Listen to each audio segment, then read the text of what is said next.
throughout the world. Okay, so what is the task? There is a person and you have to locate this person in a world. So what are the which basic criteria are you going to look upon? Basic criteria would be to which country that person belongs. Okay, second would be to which state that person belong, whether it is a state or it is a union territory.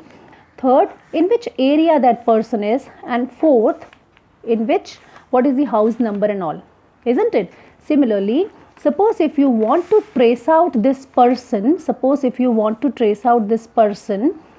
who is actually a student now, okay, in a school, what would be the basic attributes? The basic attribute for that student in a school would be that person is in a primary section or secondary section or junior college section, isn't it? After that, you need to know which is the class, which is the division, and very important, you need to know what is the roll number of that person. Now suppose you happen to come across twins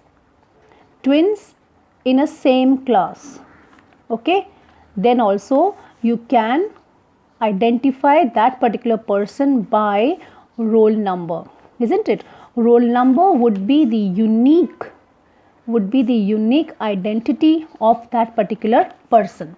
So why I am giving all these examples to you? Because if you want to know the location of an electron in an atom, then we need certain set of attributes, we need certain special numbers which are known as quantum numbers. All right, like how you have to find out person is in which school, which section, which class, which division, which roll number. So if I provide the information about all these attributes, you will be able to identify or locate that person. Similarly, we will be able to locate electron in an atom with the help of quantum numbers. So can I say that quantum numbers will be helpful to tell you that in which shell the electron is present, all right, in which orbit the electron is present, also in which orbital the electron is present, and it also will be able to give you information what is the spin of the electron, whether it is clockwise or whether it is anti-clockwise. So without wasting our time, let us quickly move on to the next subtopic, that what is quantum number and how the quantum number is capable of helping us to know these parameters of a particular electron in an atom. So here we have the first quantum number, which is known as principal quantum number. The symbol of this principal quantum number is n. Okay, now if n is equal to 1, it means the electron is in the first shell. If n is 2, it means electron is in the second shell. If it is 3, means our electron is in the third shell. So it means n will give you the information about in which main shell our electron is present.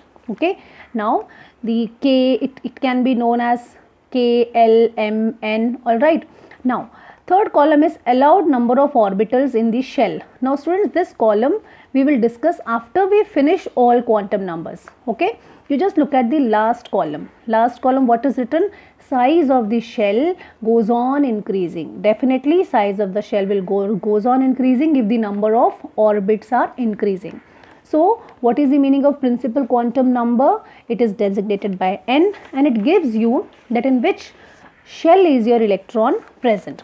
Second is azimuthal quantum number, that is L. Okay, L. Now this quantum number will tell you that your electron is in which shell. Okay, how to calculate the value of L? How to calculate the value of L? Now L value varies from 0 to n minus 1. I will explain you how to solve this. Okay, don't worry.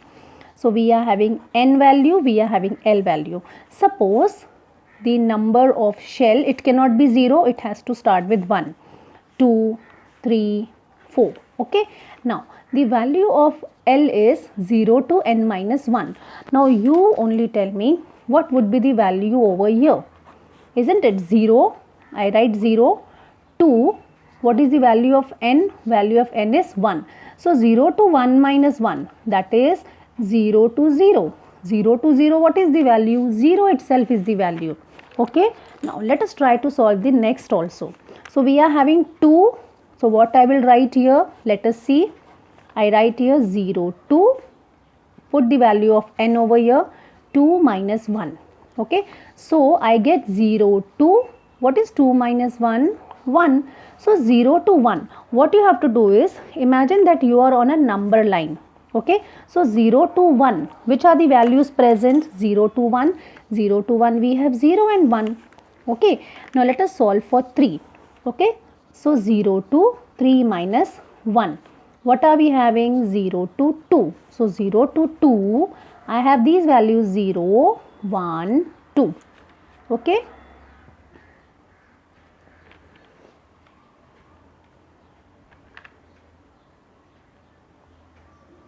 So now 4. 0 to 4 minus 1. Alright. So I'll get 0 to 3. Okay. I'll write 0, 1, 2 and 3. Alright. So these are the values of L. Fine. Now if you have understood this, then let us continue with the same topic over here. If the value of L is 0, 1, 2, 3, then there are certain subshells which are assigned to it. Okay. If it is 0, then the subshell is S. If it is 1, subshell is P. If it is 2, subshell is D. If it is 3, subshell is F. Okay. Now this much knowledge we are going to use over here now. Okay. So students, if it is 0, okay, if it is 0, then the value is S. So I write here S, but main shell is 1. So I write 1S. Okay. I'll go to second. If it is 0, I'll write S, but which is the main shell? 2. So I will write 2S. Look at next value, 1. What is the value? Which is the subshell?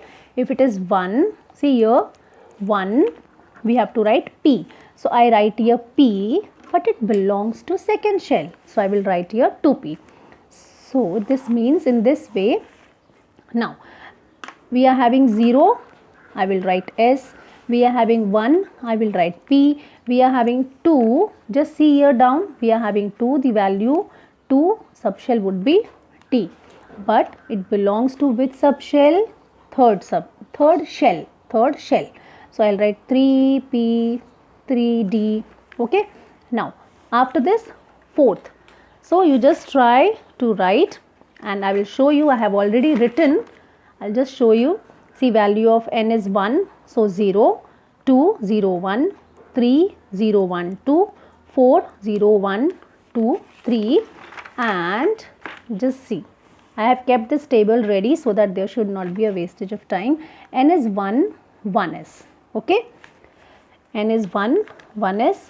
See here, 0 is there, S I have written, 1 is there, P I have written, and 2 I have written. Okay. Next, just see third one. 0 is there, S, 1 is there, P, 2 is there, D. They all belong to third shell. Okay. See the last one which I have kept for you to write. S is there, 0 is there, I'll put S, 1 is there, I'll put P, 2 is there, I put D, 3 is there, I'll put F. Okay. But they belong to fourth shell. Okay. Now it means if I know the value of n, suppose I say there is an electron and its n value is, let us say, 1. Okay. And so what does it mean? It means that electron is present in the first shell. So it means first shell is this, electron is present in 1s. But students, what if I write that n is equal to 2? So n is equal to 2 means L is going to be 0 and 1. It means L is going to be 2s and 2p. So when I say that there is an electron and the value of n is 2, and so what is the answer now? Where is the electron present? If n is 2, L is going to be 0, 1. It means electron is present either in 2s or in 2p.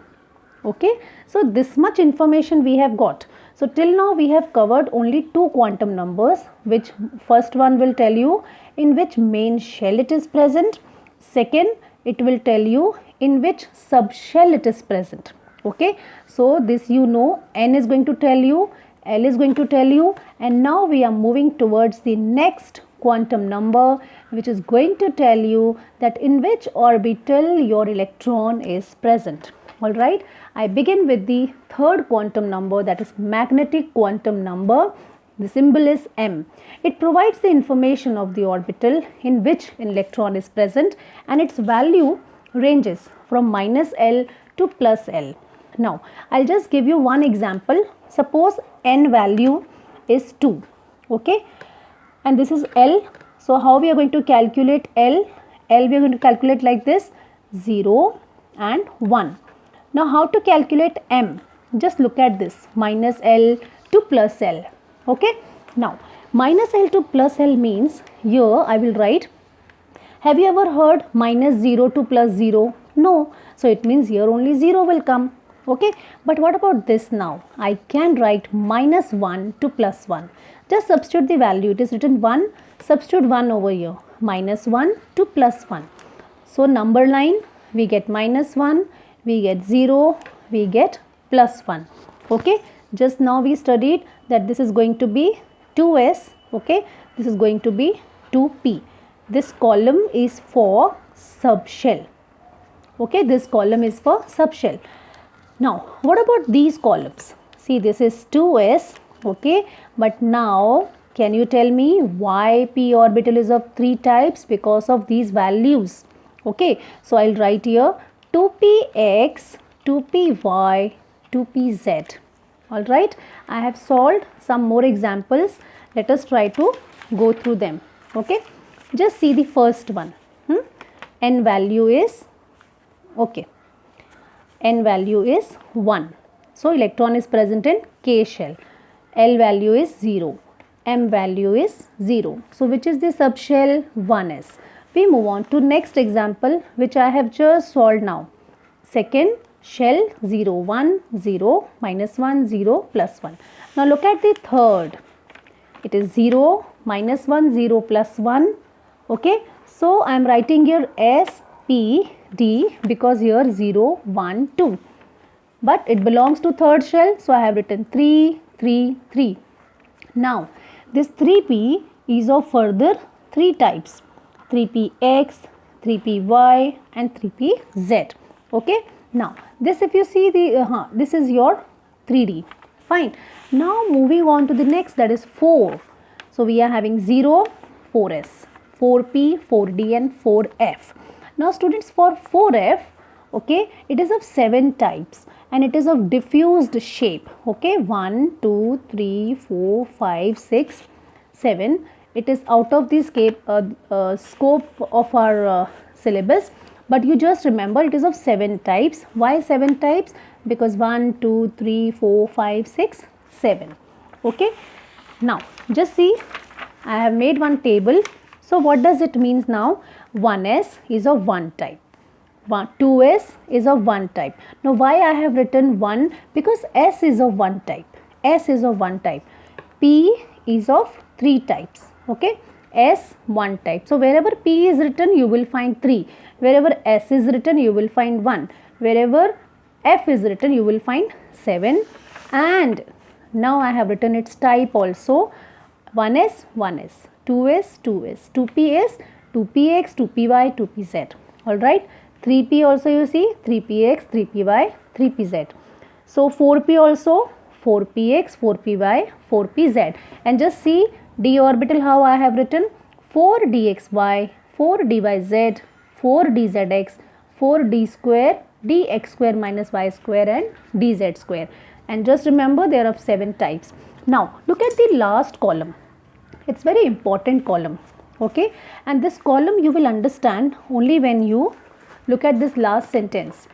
Each orbital, I have mentioned note also students, each orbital contains 2 electron maximum. It will contain only and only 2 electron, and the reason is one electron is clockwise, other electron is anti-clockwise, so they cancel each other's spin. Okay, now first we'll concentrate on this. each orbital, students, will have only 2 electrons. So if I consider this 1s, I'll just underline 1s having 2 electrons. Look at this, 2s having 2 electrons. Okay. So we are having 3 2px, 2py, 2pz. So each, if you add 2 plus 2 plus 2, we are getting 6 electrons. Okay. Now if you look at here, one type, 2 electrons. So just see 2 plus 2 plus 2, 6. 4s, 2. Can you guess for D? Just see it is of 5 types. So 1, 2, 3, 4, 5. So I will write 10. Now for F orbital, as it is of 7 types, each type is containing 2 electrons. So 7 types are going to contain 14 electrons. So we have covered magnetic quantum number, which will tell you that in which orbital the electron is present. Here we have a table which your teachers might have taught you in your lower classes, that first shell contains 2 electrons, second shell contains 8 electrons, third contains 18 and fourth contains 32. And you might be asking questions during your school days that why? Okay, that why is answered in 11th standard. Alright, just see how I have written. 1s contain 2 electron, 2s contain 2 electron. Now 2p is of 3 types. So 3 into 2, 6. So when you add these 2 electrons of the second shell, okay, this much, you will get 8. So students, have you understood why you were getting this answer as 8? This is the calculation behind it. Let us go for the third shell. Okay, now we know that third shell is of having 3 subshells, 3s, 3p and 3d. So 3s, 1 type means 2 electron, 3p, 3 types means 6 electron, 3d, 5 types means 10 electrons. So students, you add these electrons, 2 plus 6 plus 10, 18 you are getting.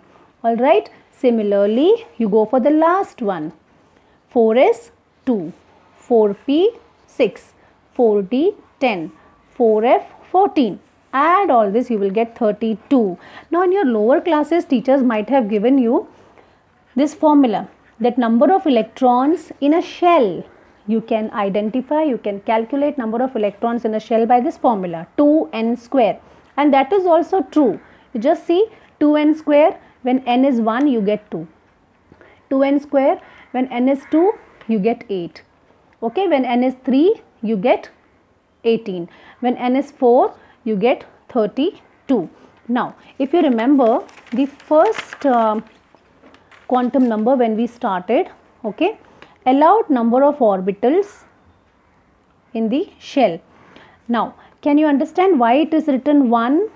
First shell is only of 1 type, isn't it? That is, there is only 1s. Second shell is of how many types? We are having 2s and we are having 2p. Alright, 2s is of 1 type, 2p is of 3 type. This is the reason we got 4 over here. Okay students. Now 3s is of 3s, 3p, 3d. So you add now electrons, you have to just add the type of orbitals. S is of 1 type, p is of 3 types, d is of 5 types. So you add this, 3 plus 1 4 and 5 is 9. Same is the case for 4s also. 4s, 4p, 4d and 4f. Okay. So 1 type, 3 type, 5 types and 7 types. So you add 3 plus 1 4, 4 plus 5 9, 9 and 7 16. So these many allowed orbitals are there in each shell. We are moving towards the last topic under this in this video, and that is electron spin quantum number. What is the spin of the electron? Okay, each orbital can have maximum 2 electrons in it. It means one electron is in the clockwise spin and the other is in the anti-clockwise spin. To explain this, I have just shown you this example. I have just drawn that suppose if this is the orbital, the pictorial form of that orbital, one electron, first electron is present in the clockwise direction, then second will be in the anti-clockwise direction. Okay, so students, if I have to explain about, let us say lithium, if I have to explain, so lithium is 3, Okay, so in case of lithium, what happens is the first 2 electrons, okay, would be in 1s shell, but the third electron, see this is the first electron, this is the second electron, but the third electron will go in 2s shell. Now the third electron is going in the 2s shell, but what about the 2 electrons which are present over here?